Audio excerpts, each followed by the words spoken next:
Dando continuidade ao conteúdo de meninges,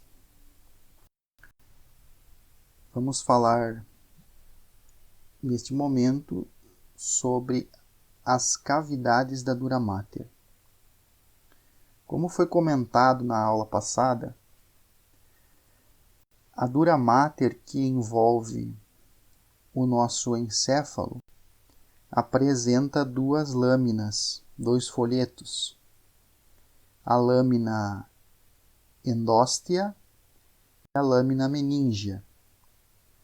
As cavidades da dura mater se formam pelo afastamento destas lâminas endóstea e meníngia. Portanto, as cavidades da dura mater estão presentes somente na dura mater que envolve o nosso encéfalo. Digamos que as cavidades da dura mater são dois tipos de cavidade que nós encontramos na dura mater, que são elas o cavo trigeminal e os seios da dura mater. Cavo trigeminal, traduzindo isto para uma linguagem mais simplista, é a cavidade que aloja o gânglio do nervo trigêmeo. Existe um nervo craniano que chama-se trigêmeo, justamente porque este se ramifica em três porções. E o nervo trigêmeo, ele apresenta um gânglio, e este gânglio do nervo trigêmeo está alojado dentro de uma cavidade da dura mater que chamamos de cavo trigeminal ou cavo de Meckel. Cavo de Meckel é o epônimo, nome do descobridor dessa estrutura. Estes epônimos não se utiliza mais na anatomia e o nome atual dessa estrutura, cavo trigeminal. Então aqui estamos observando o cavo trigeminal. Esta lâmina que aparece aqui no fundo, a lâmina endóstea, voltada para os ossos do crânio. Esta lâmina que visualizamos aqui rebatida é a lâmina meníngia. Nesta imagem retirada do Atlas de Anatomia do Néter, o que visualizamos no canto esquerdo é o cavo trigeminal fechado e no canto direito observamos que o cavo trigeminal foi aberto. Agora conseguimos observar a presença do gânglio do nervo trigêmeo no interior do cavo trigeminal. Seios da dura mater. A dura mater que envolve o encéfalo apresenta no seu interior canais venosos.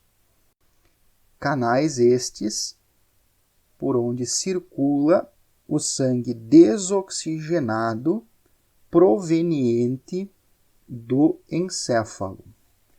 Então, na imagem, estamos observando um dos vários seios da dura mater existentes, onde é possível verificar várias veias provenientes do encéfalo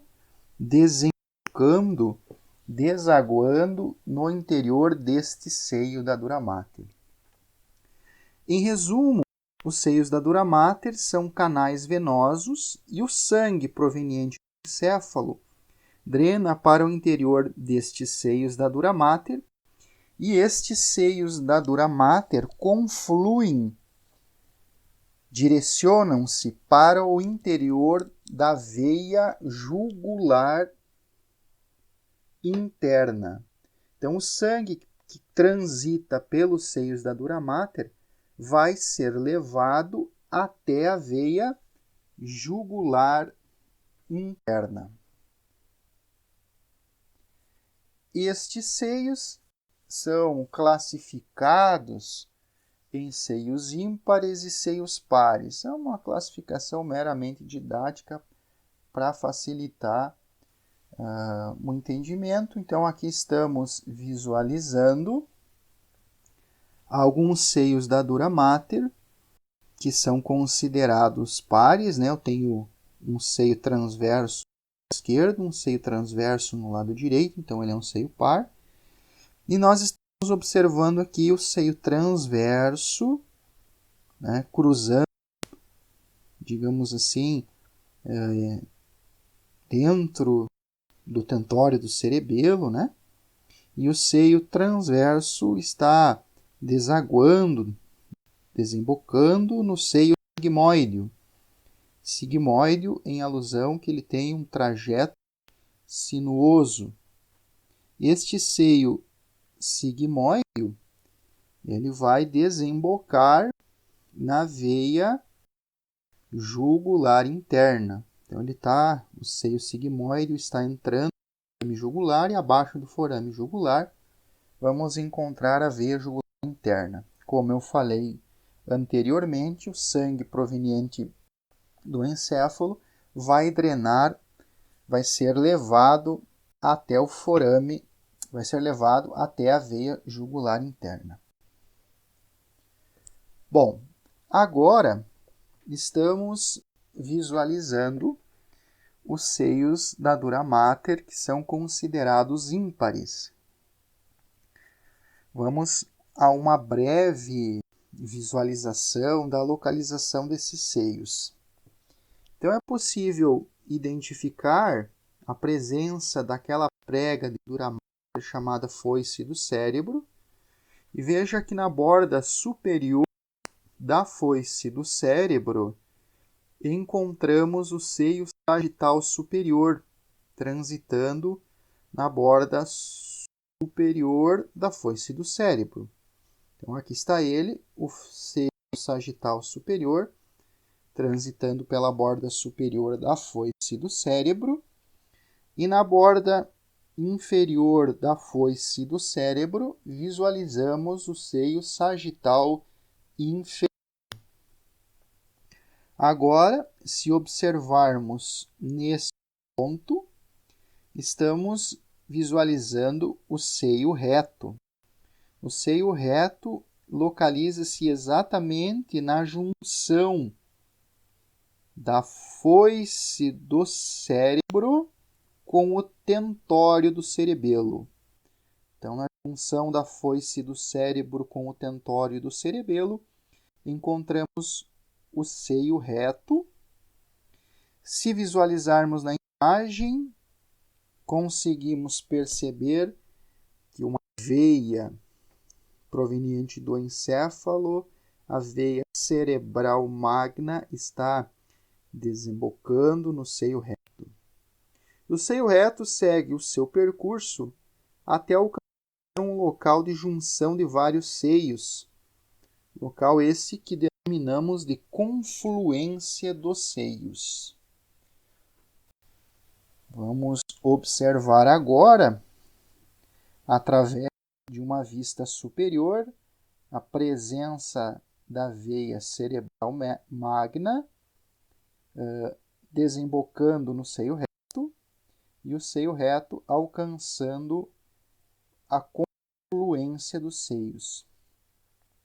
Esta imagem de vista superior está nos mostrando vários seios da dura mater que são considerados pares. Então, ao observarmos esta imagem, visualizamos o seio esfenoparietal transitando a asa menor do osso esfenoide. O seio esfenoparietal está desembocando no interior do seio cavernoso. O seio cavernoso, se observarmos na imagem, conseguimos perceber que ele está localizado nas adjacências, nas proximidades da cela turca do osso esfenoide. Então, aqui está a cela turca do osso esfenoide, a glândula hipófise, e nas laterais, tanto no lado esquerdo quanto no no lado direito, a presença do seio cavernoso. O que notamos nesta imagem é que, neste lado, o seio cavernoso foi aberto, foi dissecado para a visualização das estruturas anatômicas. Veja que o seio cavernoso desemboca no seio petroso superior. Aqui está a parte petrosa do osso temporal e o seio petroso superior transitando na parte superior da parte petrosa do osso temporal. Visualizamos também na gravura o seio transverso, exatamente na borda posterior do tentório do cerebelo. Aqui está o tentório do cerebelo, aqui está a borda posterior do tentório do cerebelo, onde está localizado o seio transverso, aqui do outro lado a mesma coisa, e o seio transverso penando para o seio sigmoideo, e o seio sigmoideo desembocando na veia jugular interna. Então, em resumo, os seios da dura mater são canais venosos por onde passa sangue. Esta imagem nos mostra um corte frontal que passou exatamente pelo seio cavernoso, onde observamos a glândula hipófise e também a artéria carótida interna e alguns nervos. Como percebemos, o seio cavernoso está nas adjacências da hipófise, nas adjacências da célula turca do osso esfenoide, que é o local onde a hipófise está dentro. Este seio recebe o nome de cavernoso por apresentar diversas cavernas. E o que é mais interessante de observarmos no seio cavernoso é que uma série de estruturas anatômicas estão atravessando o seio cavernoso. Então, percebemos a artéria carótida interna atravessando o seio cavernoso e vários nervos cranianos atravessando o seio cavernoso. Então, vamos lá. O nervo maxilar e o nervo oftálmico são ramos do nervo trigêmeo, que eu comentei anteriormente sobre o gânglio do nervo trigêmeo, né? Então, oftálmico e maxilar são ramos do trigêmeo. E além do oftálmico e do maxilar, passa no interior do seio cavernoso 3 nervos: o oculomotor, o troclear e o abducente, que são nervos destinados a fazer a ação dos músculos responsáveis pela movimentação dos olhos. Nervo troclear, nervo oculomotor e abducente são nervos responsáveis pela inervação de músculos que movimentam os olhos. Agora, pessoal, vamos estudar a meninge média, que chamamos de aracnoide. Esse termo aracnoide nos lembra aranha, né?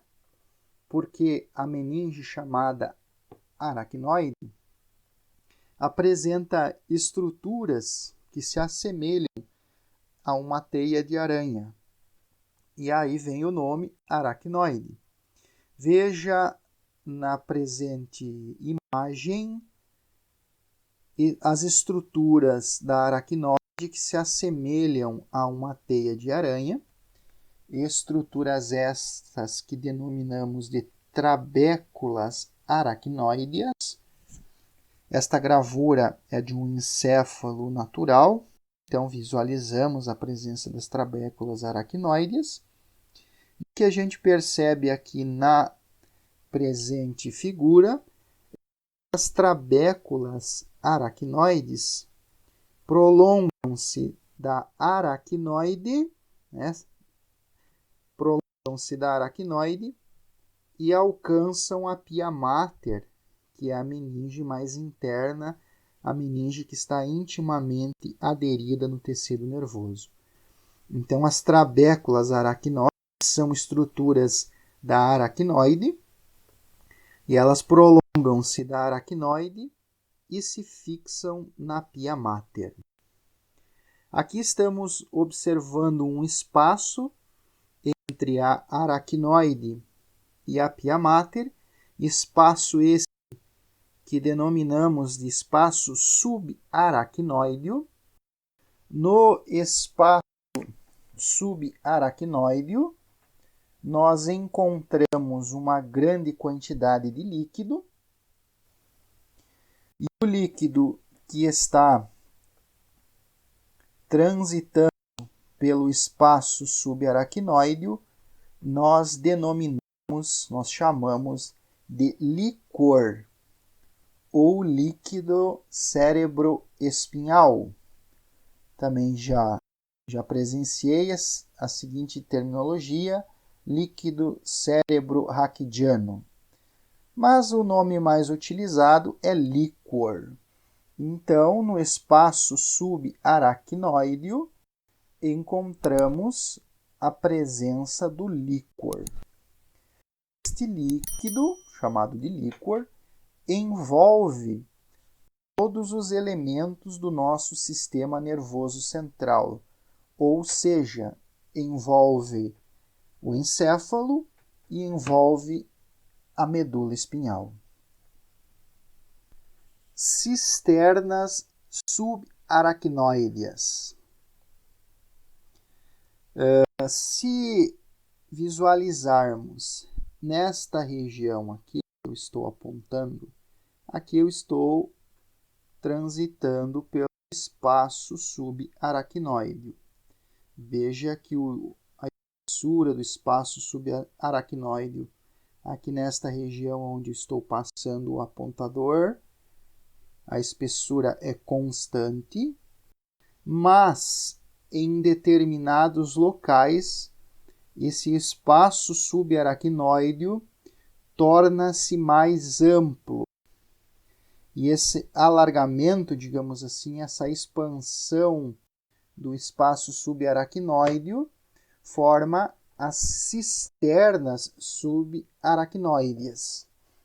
Estamos visualizando várias cisternas subaracnoídeas e todas caracterizam-se por um afastamento, por um alargamento desse espaço subaracnoide. O termo cisterna significa reservatório, né? Então, nos locais onde o espaço subaracnoide fica mais amplo, surge as chamadas cisternas subaracnoídeas. Cisterna quiasmática localiza-se nas adjacências do quiasma óptico. A cisterna interpeduncular localiza-se anteriormente ao pedúnculo cerebral. A cisterna pontina localiza-se inferiormente à ponte. A cisterna superior localiza-se acima do cerebelo. E a cisterna cerebelo-medular, como o próprio nome está indicando, está entre o cerebelo e a medula espinhal. Então, o nome destas estruturas tem relação com outras estruturas anatômicas que localizam-se nas adjacências destas cisternas. Neste momento da disciplina, não faz muito sentido para você entender o que é cisterna quiasmática, mas no momento em que você aprender o que é quiasma óptico, vai fazer sentido. O mesmo eu digo com a cisterna interpeduncular. Hoje você não conhece, você não sabe o que é pedúnculo cerebral. Então, na medida que você vai construindo o conhecimento da neuroanatomia, as coisas vão ficando mais fácil. Agora, vamos abordar um ponto, digamos que importante, em relação a esta cisterna chamada de cisterna cerebelo-medular, também como cisterna magna. A cisterna cerebelo-medular pode ser um local para a coleta do líquor.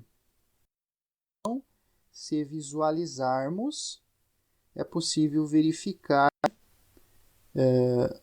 o forame magno neste ponto, e aqui estamos observando a primeira vértebra cervical, o atlas. Notem que há um espaço entre o atlas e a primeira vértebra. Então, se introduzirmos uma agulha neste espaço, esta agulha vai atingir a cisterna cerebelo-medular, e este é um local para a realização da punção licórica. Convém lembrar que este não é o local mais apropriado para realizar a punção licórica. Tá? Existem outros locais que são mais fáceis de se realizar a punção licórica. É de conhecimento de todos que a medula espinhal alcança somente o nível da segunda vértebra lombar. Então, o local mais apropriado para a coleta de líquor é abaixo do nível da segunda vértebra lombar. Aí você tem certeza que você não atinge nenhuma estrutura neurológica quando realiza a punção licórica. E neste local, se o profissional não for habilidoso, a agulha pode adentrar demais e atingir o tronco encefálico. Então, este é um local que pode ser utilizado para a punção licórica, porém não é o local mais utilizado. Granulações aracnoídeas. Estamos visualizando um corte frontal que passou pelo seio sagital superior. Então, estamos observando aqui o seio sagital superior. E veja que no interior do seio sagital superior, estamos visualizando duas granulações aracnoídeas. Ao ampliarmos a imagem, estamos observando que essa granulação aracnoidea está adentrando no interior de um seio da dura mater, que neste caso é o seio sagital superior. E eu particularmente gosto de definir as granulações aracnoídeas como sendo tufos, projeções de aracnoide que adentram no interior dos seios da dura mater. Estamos visualizando a presença de setas, indicando que alguma coisa está cruzando por esta granulação. O que está cruzando pela granulação aracnoidea é o líquor. Então, prezados alunos, o líquor que transita pelo vaso subaracnoideo é drenado para o interior dos seios da dura mater através das granulações aracnoídeas. Ou, em outras palavras, o líquor é drenado para o interior do sangue, porque dentro deste seio da dura mater está passando sangue, e quem permite a drenagem do líquor para o interior do sangue são as granulações aracnoídeas. Saiba que o líquor é produzido constantemente, e se este é produzido constantemente, ele precisa ser drenado. E quem drena o líquor são as granulações aracnoides. Se por algum motivo essas granulações aracnoides falharem na drenagem do líquor, estamos nos deparando com uma situação que chamamos de hidroencefalia. Então, são vários os tipos de hidroencefalia, e um dos tipos de hidroencefalia é ocasionado por uma falha na drenagem das granulações aracnoides. Bom, vamos falar agora da meninge mais interna, a meninge que está intimamente aderida no tecido nervoso, a qual chamamos de pia mater. Então, a pia mater está grudada no tecido nervoso. Eu não consigo soltar a pia mater que está aderida no encéfalo. Ela está intimamente aderida no encéfalo.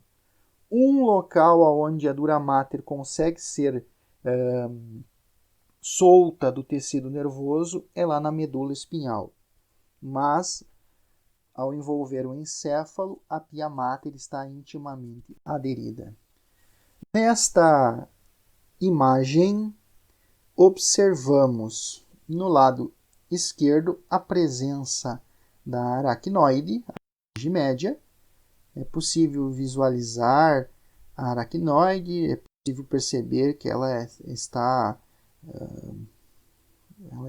solta. E aqui no lado direito estamos observando o encéfalo com a pia mater grudadinha, colada no tecido nervoso. Está intimamente aderida ao tecido nervoso. Eu não consigo soltar a pia mater que está aderida no encéfalo. Somente lá na medula é possível desprender a pia mater do tecido nervoso. Bom, falamos na aula de hoje sobre o líquor, o líquido cérebro-espinhal. O líquor é um fluido aquoso e incolor que ocupa o espaço subaracnoideo e as cavidades ventriculares. No interior do encéfalo existem cavidades que chamamos de ventrículos, e o líquor também está localizado no interior dos ventrículos. Ele se forma em estruturas que estão no interior dos ventrículos. Bom, a principal função do líquor é exercer a função de proteção mecânica, ou seja, protege o nosso sistema nervoso central dos traumas que podem ocorrer no dia a dia. E essa função de proteção exercida pelo líquor é comprovada através de dois princípios, o princípio de Pascal e o princípio de Arquimedes. Só para contextualizar, então, no princípio de Pascal, então, entende-se que qualquer pressão ou choque distribui-se igualmente a todos os pontos. Então, se eu aplicar 10 kg de pressão sobre uma determinada região do crânio, estes 10 quilos vão ser fracionados e distribuídos ao longo de toda a região que está envolvida por líquor. E através do princípio de Arquimedes se chegou à conclusão que o sistema nervoso central, quando submerso em um líquido, que neste caso é o líquor, ele torna-se muito mais leve. Então, normalmente o nosso encéfalo vai pesar 1,5 kg, né? E quando este está envolvido pelo líquor, o peso dele é de 150 gramas. Então, o que se sabe da função do líquor é que este exerce proteção às estruturas do sistema nervoso central. Lembrando que sistema nervoso central é o encéfalo e a medula espinhal. Formação, circulação e absorção do líquor. Vamos ver neste momento aonde ocorre a formação do líquor, por onde ele circula e onde ele é absorvido. Alguns dos tópicos que irei abordar agora já foram comentados na aula de hoje. Então, verificamos na transparência a presença de algumas cavidades no interior do nosso encéfalo. Cavidades estas que denominamos de ventrículos. Portanto, existem 2 ventrículos que chamamos de laterais, e os ventrículos laterais eles apresentam um formato semelhante a uma letra C, semelhante a uma ferradura. Observamos os ventrículos laterais estão situados no interior dos hemisférios cerebrais. Nesta vista anterior fica mais claro que os ventrículos laterais estão dentro de cada hemisfério cerebral. Observamos exatamente sobre a linha média a presença de um ventrículo, que nesta imagem de vista lateral fica mais claro a presença do terceiro ventrículo, que está situado sobre a linha média em uma região do nosso encéfalo que chamamos, que conhecemos como sendo o diencéfalo. Então, o terceiro ventrículo é uma cavidade mediana situada na região chamada diencéfalo. O quarto ventrículo também é uma cavidade mediana. Visualizamos ele tanto em vista anterior quanto em vista lateral. O quarto ventrículo ele está situado entre o tronco encefálico e o cerebelo. Aqui nós temos um molde das cavidades ventriculares. Foi injetado um polímero, um plástico, que no primeiro momento esse polímero era líquido, e com o passar do tempo esse polímero se solidificou, e após esse polímero se solidificar, foi retirado todo o tecido nervoso das adjacências. Então nós temos agora um molde das cavidades ventriculares. Podemos observar neste ponto específico que há uma comunicação dos laterais com o terceiro ventrículo, e aqui podemos observar também que existe uma comunicação do terceiro ventrículo com o quarto ventrículo. Então, o líquor circula por entre os ventrículos. Agora estamos observando um corte frontal que passou dos ventrículos laterais. Como o ventrículo lateral tem um formato de ferradura, através de um corte frontal, visualizamos o ventrículo lateral em 2 pontos. Então, aqui é ventrículo lateral e aqui é ventrículo lateral. Nesta região mediana, estamos observando o terceiro ventrículo. Muito bem, neste slide está sendo mostrado uma estrutura anatômica existente dentro do ventrículo lateral, que chama-se plexo corioide do ventrículo lateral. Então, pessoal, o líquor ele é formado nos plexos corioides, e os plexos corioides estão presentes no interior dos ventrículos encefálicos. Nesta projeção, o que visualizamos é o plexo corioide existente dentro do ventrículo lateral. Agora, estamos observando neste local a presença do plexo corioide do terceiro ventrículo. É possível afirmar que o plexo corioide do terceiro ventrículo está situado no teto do terceiro ventrículo. E aqui visualizamos o plexo corioide do quarto ventrículo. Então, lembrando que o líquor é produzido nos plexos corioides. Vamos visualizar agora as estruturas anatômicas que servem de passagem para o líquor.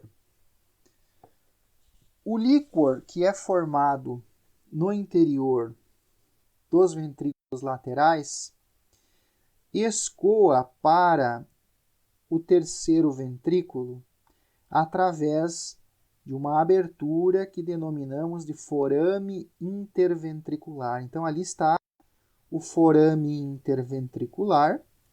Vou trocar de imagem. Aqui, neste ponto exato, ó, nesse local aqui onde está o apontador laser, encontramos o forame interventricular, por onde o líquor dos ventrículos laterais escoa para o terceiro ventrículo. Aqui está o terceiro ventrículo. E aqui visualizamos o quarto ventrículo. Notem que há uma passagem entre o terceiro ventrículo e o quarto ventrículo. Esta passagem que permite a circulação do líquor do terceiro para o quarto ventrículo denominamos de aqueduto cerebral, também chamado de aqueduto do mesencéfalo. Agora, o líquor alcançou o quarto ventrículo. O líquor que está no quarto ventrículo cruza para o espaço subaracnoideo através da abertura mediana do quarto ventrículo e também através das duas aberturas laterais do quarto ventrículo. Notamos também que uma parte do líquor que está no quarto ventrículo cruza no interior de um pequeno canal existente dentro da medula espinhal, o canal central da medula espinhal, que é, na verdade, o resquício do tubo neural. Agora, o líquor está transitando pelo espaço subaracnoideo e o líquor que está cruzando pelo espaço subaracnoideo, através das granulações aracnoídeas, este líquor adentra no sangue, adentra na circulação venosa. Então, nós temos nesta representação todo o trajeto de circulação do líquor. Muito obrigado pela atenção de todos. Se gostou do vídeo, deixe a sua curtida e inscreva-se no canal. Um forte abraço do professor Gustavo Cura.